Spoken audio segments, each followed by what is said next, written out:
খবর 24 সাথে আপনাকে স্বাগত। নতুন নতুন খবর জানার জন্য আমাদের চ্যানেলে চোখ রাখুন।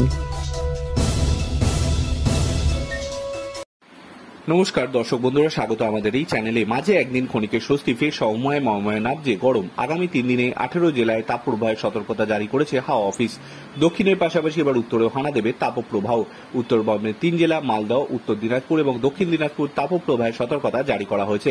মৌসুম ভবন আগামী 4 দিন পশ্চিমবঙ্গের জন্য তাপপ্রবাহের সতর্কতা জারি করেছে। একইভাবে সতর্ক করা হয়েছে কর্ণাটক, ওড়িশা, উত্তরপ্রদেশ, ঝাড়খণ্ডকেও। মঙ্গলবার কিছু জেলায় বিক্ষিপ্ত বৃষ্টির সম্ভাবনা রয়েছে, তবে তাতে গরমের কানাকুড়ি কমার আশঙ্কা নেই।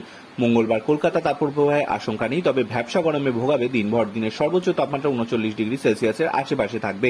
মঙ্গলবার উত্তর 24 পরগনা, পশ্চিম মেদিনীপুর, ঝাড়গ্রাম, পুরুলিয়া, বাঁকুড়া, হুগলি, পূর্ব বর্ধমান, বীরভূম, মুর্শিদাবাদ, নদিয়ায় তাপপ্রবাহের পরিস্থিতি থাকবে বলে হাওয়া অফিসের পূর্বাভাস।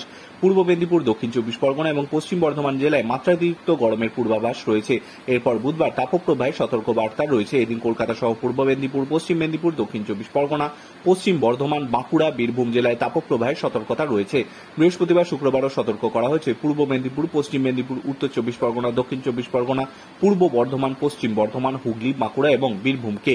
চিকিৎসকরা বারবারই বলছেন, যেহেতু শুকনো গরম তাই সহজেই ডিহাইড্রেশন হওয়ার সম্ভাবনা থাকে, ফলে প্রচুর পরিমাণে জল, টাটকা ফল খাওয়ার পরামর্শ দিচ্ছেন তারা। বাইরে বেরোলে স্কার্ফ, ওড়না কিংবা পাতলা কাপড় দিয়ে ভালো করে কান মাথা ঢেকে বেরোতে বলছেন। ছাতা, রোদ চশমা মাস্ট।